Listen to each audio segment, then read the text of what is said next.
Bonjour et bienvenue dans cette nouvelle édition de Borderline.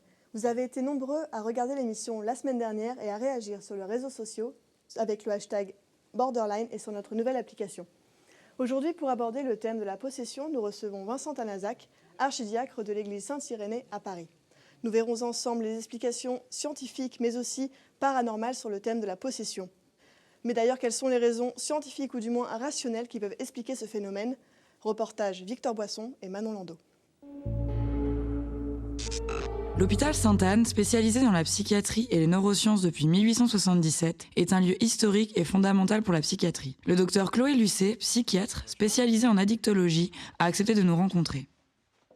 Quand on dit le trouble dissociatif de type possession, c'est quelque chose qui a un début, une fin, qui dure quelques minutes.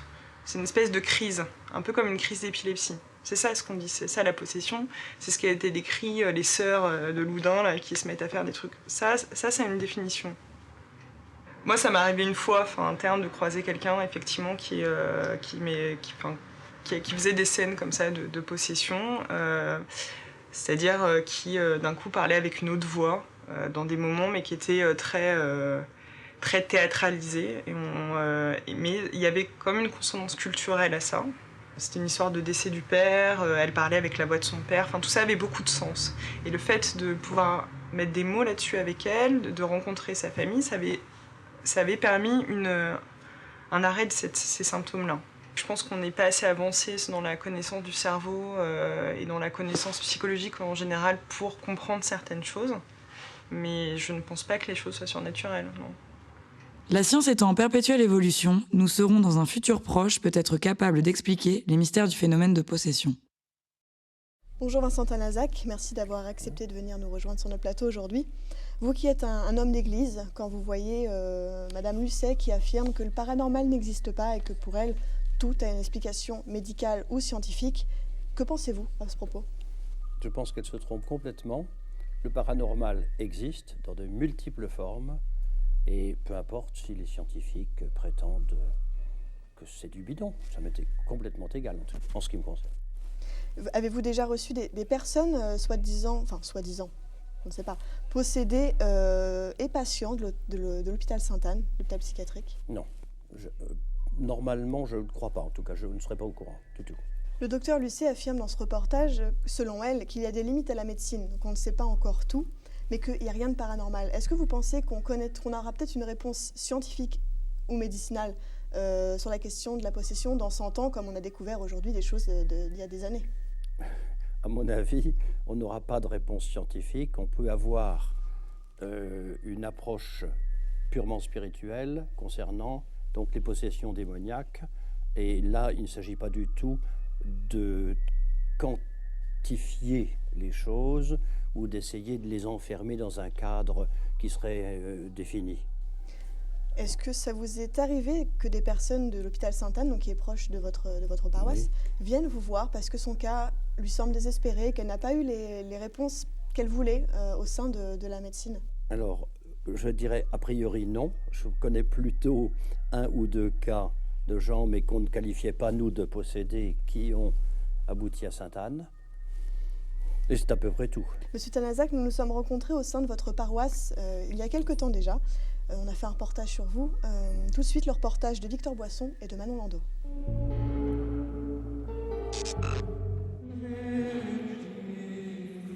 Loin des clichés sur nos films d'horreur préférés, Vincent Tanazac nous a accueillis dans sa paroisse pour nous expliquer son point de vue sur le phénomène de possession.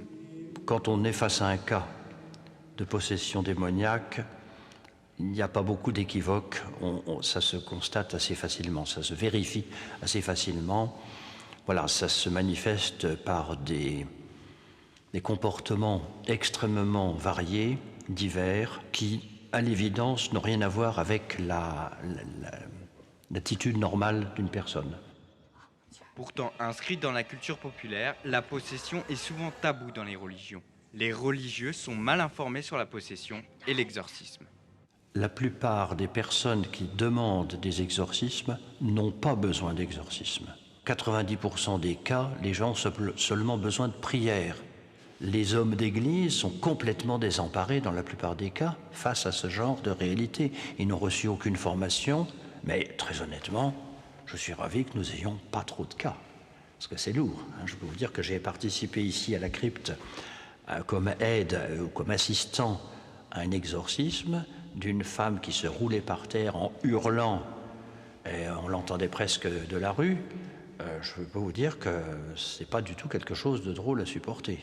Entre pathologie et faits surnaturels, la frontière reste mince. Dans ce reportage, vous nous disiez que les hommes d'église étaient désemparés, qu'ils ne savaient pas comment parler de la possession et de l'exorcisme. Pour vous, est-ce que c'est quelque chose de tabou ou pas du tout? Pas du tout. Quand je parlais des hommes d'église, j'évoquais surtout l'église romaine. Chez les orthodoxes, on a une approche différente. Au fond, nous prenons les personnes qui semblent relever de notre capacité comme elles sont et quand elles arrivent. Et puis on essaie de résoudre leurs difficultés avec nos moyens. Comment se passe un exorcisme? Ça doit être quelque chose d'assez dur à vivre, comme vous avez dit dans ce reportage. Dans certains cas, c'est assez souvent difficile. Nous avons heureusement 2 ou 3 prêtres un peu spécialisés là-dedans. Moi, j'ai assez peu participé. Je préfère ne pas participer beaucoup. Ça vous fait peur? Et nous avons... C'est pas que ça me fasse peur, c'est très impressionnant. D'accord. Je dois dire, ça c'est une réalité. Et au fond, donc chaque prêtre, chaque praticien, disons, prêtre, a ses propres exorcismes, ses propres formules, et il les applique avec d'ailleurs son expérience qu'il fait varier en fonction d'ailleurs des conseils qu'il a pu recevoir d'autres qui l'ont précédé. C'est une matière, on pourrait dire, qui se transmet de, oui, beaucoup, de prêtre en prêtre. Oui, tout à fait. Il n'y a pas de formation donnée Non, il n'y a pas de formation. Et par contre, nous avons des rituels qui existent, qui sont prêts pour ceux qui ne veulent pas se livrer eux-mêmes à des inventions personnelles. Et en général, ça peut très bien fonctionner, car ceux qui nous ont précédés ont travaillé la question. Est-ce que vous pensez que justement ça manque pas, ces formations pour ces gens qui aimeraient peut-être faire des exorcismes? D'ailleurs, est-ce que c'est un choix personnel? C'est souvent un choix personnel. Il faut dire quand même qu'il faut avoir un peu d'audace. Et justement, pour ma part, j'ai tendance à les mettre en garde quand ils se lancent dans cette aventure. Et j'ai un exemple à donner de quelqu'un qui se faisait confiance à lui-même, qui avait une grande pratique et qui un jour donc a été, est entré dans une conversation où une dame présente lui a dit que c'était dangereux et qu'on pouvait avoir des contre-coups. Alors lui a répliqué, très sûr de lui, moi ça ne me fait rien. Et il a voulu retourner à son bureau et à 15 mètres de là, il est tombé à la renverse en arrière et il a été assommé sur le crâne. Enfin, ça n'était pas trop mal terminé, mais quand même, le signe qu'il se trompait était absolument flagrant. Vous voyez, ça, moi, ça ne me fait rien. Boum, 20 secondes après. D'accord. Voilà, mais du coup, il y a un risque pour la personne possédée, il y a aussi un risque justement pour l'exorciste. On a vu le cas d'Annelise il y a quelques années qui a défrayé la chronique. Je ne sais pas si vous en avez entendu parler. Non. Une Allemande qui avait des problèmes de santé, qui faisait des crises d'épilepsie et qui s'est autoproclamée possédée, qui a subi, je crois, 67 exorcismes. Nous avons justement un extrait sonore que nous allons diffuser de l'un de ces exorcismes. Un extrait sonore qui est assez choquant, que certains jugent peut-être faux. Nous allons vous le passer et vous allez nous dire un peu ce que vous en pensez.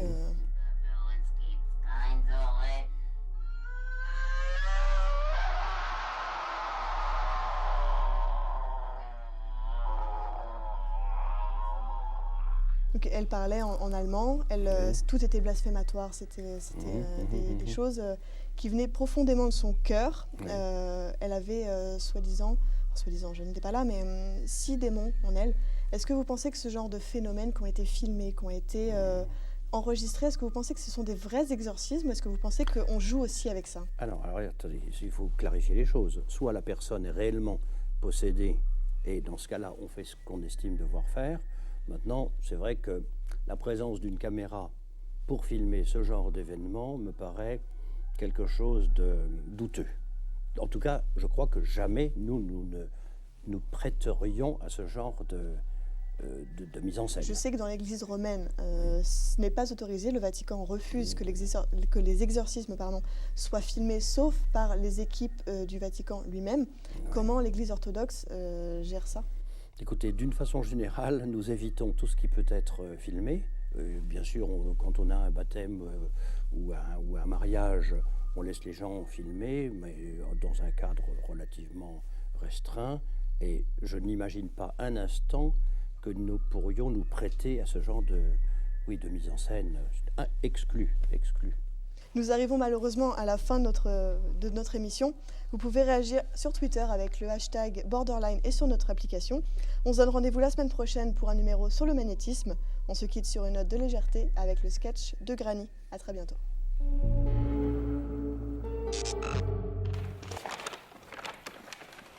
Tenez. Pauvre fou. Je ne vais pas m'abaisser à manger cette chose. C'est indigne de ma personne. Et tu sais qui j'ai été? Ouais, the grande actrice, je sais. En attendant, il n'y a que ça à grailler et moi je ressors pas dehors. Qu'est-ce que vous regardez? Une émission affolante sur les victimes de possession. Ces pauvres gens n'iront jamais au paradis. Personne n'ira au paradis de toute façon. Je suis sûre que si. Moi j'irai. Et on y reconnaîtra enfin ma juste valeur. Ici la voix. Veuillez accepter, madame, cette médaille du mérite pour service rendu à l'humanité. Votre jeu d'actrice et vos prestations magistrales ont inspiré des générations entières. Oh non. Elle est possédée. Elle est possédée. Elle est décédée. Faut pas s'endormir comme ça. Oh, Granny, ça va? Ouais, c'est bon. Vous me l'avez déjà faite, celle-là. Hein.